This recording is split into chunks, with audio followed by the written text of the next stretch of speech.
Hello everyone and welcome back to Let's Play Ape Escape 2. In the last part, we caught every normal monkey in the game and gained access to the true final boss. And in between parts, like I said last time, I went through and did the speed run for every single level in the game, and now we have access to the final showdown with Specter. But before we do that, I want to take some time to show off a couple of other things in the game really quickly. Namely, that gachapon machine has been there the entire game. We've shown it off a couple times. And between the recording for the previous stage and this, I went out of my way to grind chips over at the casino stage to get as much of the stuff here as I could done. There are some things you can't grab from the gacha machine until after the true final boss, namely I think 2 songs, a couple of concept arts, and a couple of movies. But largely, this is 100%. It doesn't take that long to grind out all the extra chips you need. I think it took me like 20, 30 minutes, not even. So it can be a bit of a process, but ultimately it is pretty quick. The monkey fables and stuff, like the collectibles and stuff, is a lot of fun. Yeah, it's super charming. And I appreciate 2 and 3 and Pumped and Primed all having stuff like this. In a lot of regards, it's probably the first instance of what we see that becomes the series' tone, starting in the spin-offs especially, that didn't come over to the States. Like the PSP games, that other Ape Escape sequel that was with the vacuum and all that. In my actual recordings early on in the LP, as we said, I actually was like showing off a lot of the monkey fables and all that, but I think it genuinely added like 3 or 4 parts to the part load, if not more. And I didn't want us to just sit there reading all that, so decided to cut it out at some point. This is one of my favorites. The RC car selection's so fun. Like, you get 2 actual cars, no pudding. It's just fun. Largely, we really don't see this level of little side extras in games anymore. If this kind of stuff exists, usually it's put out by, like, the social media teams in the lead up or after release of the game. Like, what immediately comes to mind is Dad of Boy. Like, they did all those GIFs with the character models, like, recreating the famous ones, like the kid doing the thumbs up at the computer, the one guy going like, ooh, you know, all those. I'm trying to think, what was even the last game I played that had, like, a lot of the concept art visible in a gallery like this? That wasn't like an indie project. Yeah, it's like, with like AAA games, this is not very common. It's like they always sell them as like an art book, or like you barely see them at all. Yeah, like, it's like if someone who's picked up even some of those art books, like, largely it's all relegated to that now, like the FF7 remake and Rebirth Ultimanias and all that. It's a lot of that kind of stuff. I guess in all regards, it is very indicative of the era, though, because a lot of the time, this kind of stuff could also, you can see how a game changes through its development, and sometimes they want to keep that stuff a little more secret until later. Mm-hmm. I wish we got more post-mortems from at least major companies. Like, usually indie devs will talk about that stuff, like, a couple years after the fact. Heck, one instance I know of a gallery that was kind of neat was the Legacy collections. Like, they're pretty consistent about that stuff for Mega Man, to the point where that one piece of Mega Man 11 art was in the first Legacy collections as a little foreshadowing for what was to come. Did I need to showcase all this? No, but I felt like it was at least worth talking about because it is a surprising amount of the game given how much there is to get from the gacha machine, and I want to say at least try to show off the game to the best of my ability, even if I didn't showcase all the roles. It is kind of weird because I am very spotty sometimes about what I consider 100% in some games for my LPs. Like, I did all this for this, but like in a game the game is up by the time this gets uploaded. The Guardian Legend, for instance. I didn't get all the health power-ups in that. And that is a little bit of, I'm not going to say double standard on my part, but something along those lines where it just depends on how much I care about the game, it feels like. Or how big of a grind it is. Also, it's interesting to me that in this extra stuff, we see another character who doesn't actually show up, but she was pretty prominent in the series, which is Sharu, who is... That's the green-haired girl, right? Yeah, she's an... if I remember correctly, she is an AI character created by the professor. Yeah, she was on the level start screens in Ape Escape 1. I think she was playable in Pumped and Primed. And I think she has some cameo in 3. Yeah, it's like here she only is... I'm assuming that they just didn't know where to place her kind of thing. And it's like, but she only shows up in the concept art and some other little stuff in the gacha. I wonder if potentially it's also because they want to try and give each of the games maybe their own distinct, like...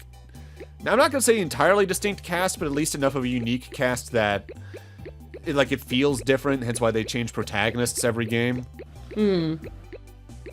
Because especially, 3's cast, barring, Freaky Monkey 5 shenanigans, is almost entirely unique compared to 1 and 2. Meanwhile, the 1 and 2 characters, the 1 characters aren't much in 2 except for the professor and Adelaide and all that. Oh yeah, and if you want to see Monkey Pig's music video, it is in the movie player. That's true. Alright. So next up we're going to talk about the minigames. I did this back in Ape Escape 1. They were tied to Specter coins there, but not so much here. They're gacha machine stuff. I suck at all 3 of these. They are... I was very entertained by, by these minigames. Oh yeah, they're entertaining. I just suck at them. For instance, here we got Dance Monkey Dance, which is monkey DDR with the twin analog sticks. I always loved, throwing in new moves in between. I think the most interesting one in this game is the second one we are going to be showing off in order. But that's largely because I think it has the most mechanics going on, even if I'm, again, bad at it. I do think in general, though, like I've said several times, 3 had it best here, because 3's minigames are intense. Looking at you, one that is just Metal Gear Solid. I actually am kind of surprised in retrospect, though, that they never really... Well, I guess they did sort of do a Mario Party-esque thing with this series. It just was pumped and primed, which is also partially, sort of platform fighter at the same time. Yeah. I guess also those PSP games. It's just that we never really got them here in the States. No, unfortunately not. Come on, Sony. You could have worked with Hudson Soft. Do your own Mario Party Sonic Shuffle. It would have probably been a success, I say, remembering how bad Sonic Shuffle was, because they were distinctly trying to not be directly Mario Party. To quote Dan Avidan, the carbuncle ate itself.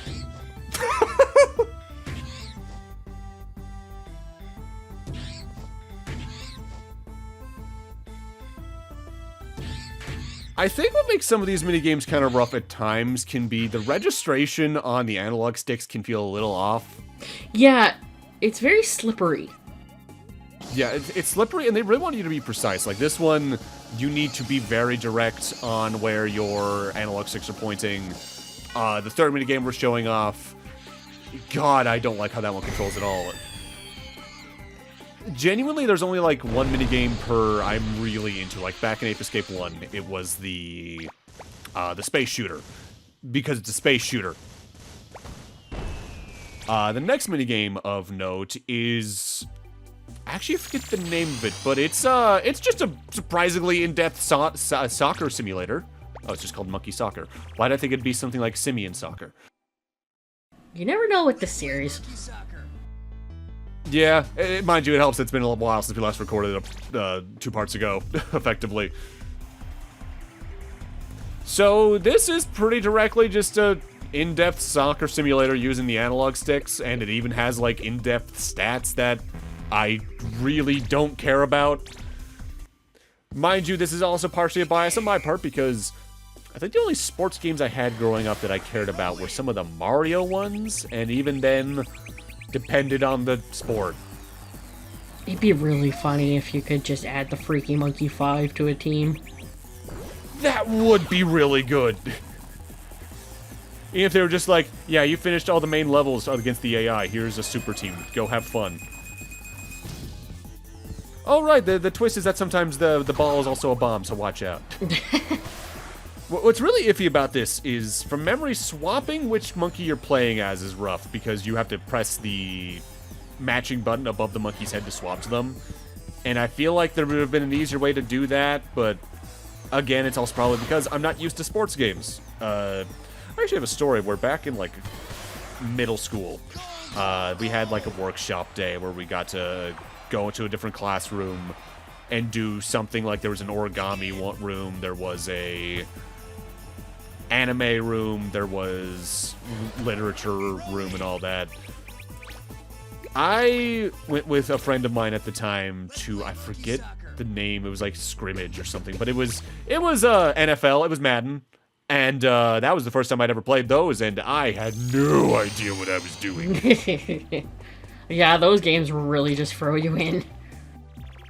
So after I lost within 2 minutes, I whipped out my Game Boy Advanced SP with Oracle of Ages in it, and did stuff in the Cave of the Hero, I think is what it was called, the super dungeon that you do on the second game you play of the two. Ah. All right, the third minigame is score-based, time-based Donkey Kong King of Swing for the Game Boy Advanced. Hook onto the ropes and attempt to swing all over the place. It controls about as well as it looks like it does, based on how I flail about. Oh, boy. That poor monkey. Quite average. Thanks, Doc. All right, and that's everything we wanted to show off. I'm bad at those mini games. I don't really like any of them, but at the same time, they're just fun little extras if you want to mess around with them. There's probably videos of people doing every level of them on YouTube somewhere, I would assume. So, hey, if you're curious, look that up, I guess. For now, let's go what we are here to actually do and beat the final boss. After all this time. Finally. All right, Specter. Dark side of the moon. I'll show you some money. Wait, that's not, No, I'm not paying you. I didn't think that joke through. I hope you didn't kick rock off the moon. Here I come! I found you, Specter! Greetings. It's time for you to stop all this! I've caught every one of your monkeys! You don't stand a chance by yourself!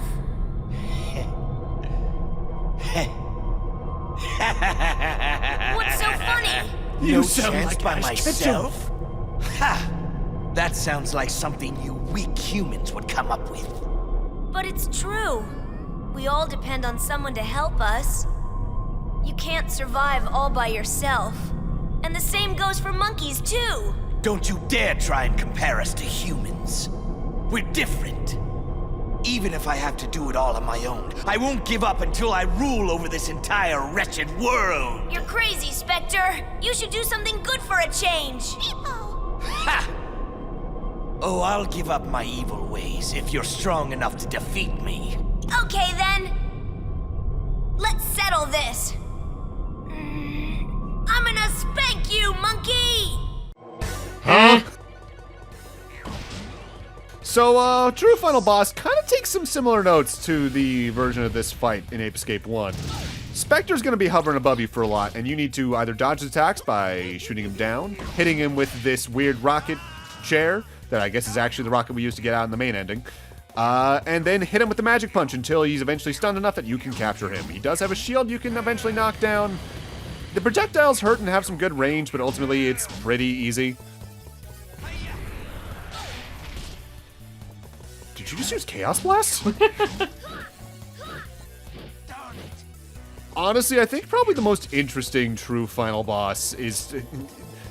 take a shot every time I say something like this in this LP, Ape Escape 3. Because I just think 3 does more interesting things. But I guess this boss fight kind of rubs in the issue I've said a lot throughout the LP, is that a lot of the time this game just feels like it's trying to be Ape Escape 1, but more. Also, if Specter's so smart, why does he keep floating in front of the rocket? He has ADHD and keeps forgetting because he's focused on you and has low object permanence. Headcanon accepted. In other words, he just like me for real.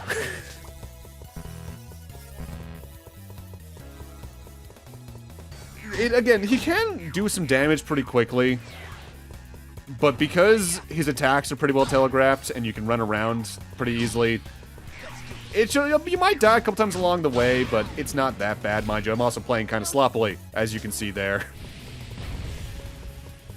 I'm kind of surprised that, like, if you lose to him, he doesn't have, like, at least some kind of little gloating cutscene.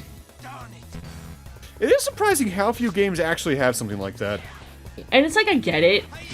I get it because they don't want to, like, take up time. Cough. Riku fight in Kingdom Hearts. Yeah. But like, even just, like, a thing that's, like, the first time you lose. Like, have something like something like that play out, and then just not have it again.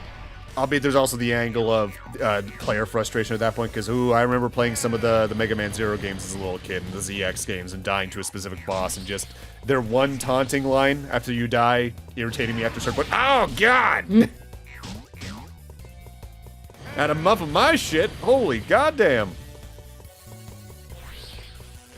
If memory serves, though, once he's charging around, you're almost done, so hit him one more time, and then use your net, and game is clear.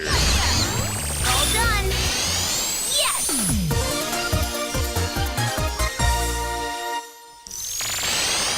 We caught the monkey! Get spanked, monkey. Wait. Oh, it's such a beautiful day today. Huh? Hello, Professor! Spike, long time no see, my Way boy. too long. Hey, Jimmy's coming back today, right? Yes. In fact, he should be here any moment now. Oh, that Specter never learns, does he? First I kick his tail, and then he comes back and gets beaten by Jimmy. What's that sound? That's strange. Oh, no, not again. My laboratory. Hi, I'm home! Welcome back, Jimmy and Pippachi.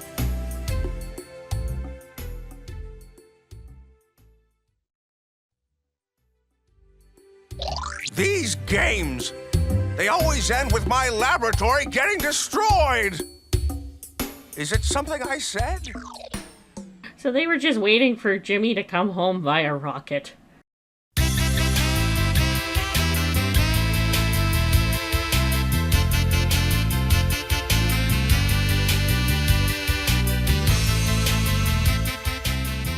And that's Ape Escape 2.